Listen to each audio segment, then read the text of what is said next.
پہلے تو مجھے سورہ القصص کی آیت نمبر 11 سے نکل لینے دیں، جس کا حوالہ ڈاکٹر قرۃ العین صاحبہ نے دیا۔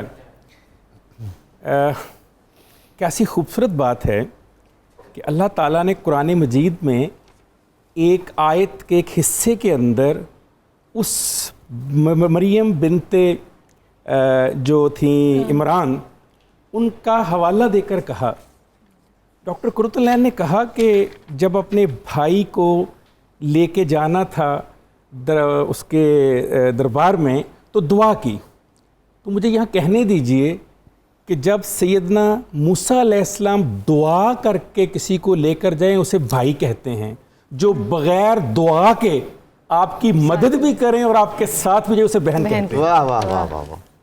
اور اس وقت گئی جب یہ حکم تھا کہ کہیں پر کوئی بچہ نظر آئے تو اس کو قتل کر دیا جائے، اس خوف کی کیفیت میں وہ بہن ساتھ ساتھ جا رہی ہیں۔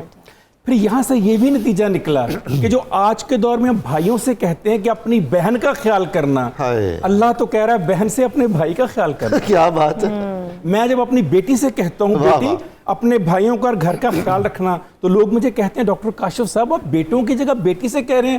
میں ان سے کہتا ہوں کہ میں تو سیرت سیدنا موسیٰ علیہ السلام سے چلنے کی چھوٹی سی کوشش کر رہا ہوں۔ سبحان اللہ۔ اگر انہوں نے بیٹی کے اوپر یہ اعتماد کیا اور اللہ نے اس اعتماد کو قرآن میں لکھا، تو یقیناً بیٹیاں بھی بیٹوں کی حفاظت کر سکتی ہیں، بہنیں بھی بھائیوں کی حفاظت کر سکتی ہیں۔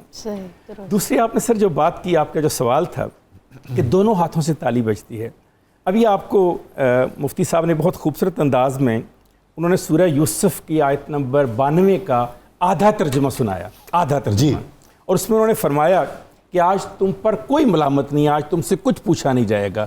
اگلا حصہ اس سے بھی خوبصورت ہے، کمال کی بات کر دی اگلے حصے میں، اس میں کہا اللہ تمہیں بخشے۔ اللہ اللہ، یہ جو آپ نے فرمایا کہ ایک نہیں ہم نے یہ دیکھنا ہی نہیں کہ تالی دوسرے ہاتھ میں کیا، ہم نے دیکھنا ہے میں کیا دے رہا ہوں۔ کیا بات بھائی، ابھی مفتی صاحب نے کہا بیسٹ پریکٹسز، ہم آج کل اس کو یونائٹڈ نیشن کی زبان میں جو انہوں نے کہا نا سلوک اعلیٰ ترین درجہ، اسے ہم کہتے ہیں کائنات کی بیسٹ پریکٹسز کیا ہیں۔ کائنات کی بیسٹ پریکٹس جو تھی اقربا کے حوالے سے، اس میں یہ تو دیکھنا ہی نہیں کہ میرا بھائی اور بہن میرے لیے کیا کر رہا ہے، دیکھنا ہے میں اپنے بھائی اور بہن کے لیے کیا کر رہا ہوں۔ لہٰذا اس بات کے اوپر تو جانے کی ضرورت ہی نہیں ہے میرے ساتھ کو کیسا سلوک کرتا ہے، میں نے یہ دیکھنا ہے میں کیسا سلوک کر رہا ہوں، میں کسی کے لیے کتنا اچھا ہوں۔ اسی لیے اگر آپ دیکھیں بخاری شریف کی 1961 اور مسلم شریف کی 2557 نمبر حدیث، اس میں اللہ تعالیٰ فرماتے ہیں، رسول صلی اللہ علیہ وسلم کا یہ ان کے اوپر یہ فرمان ہے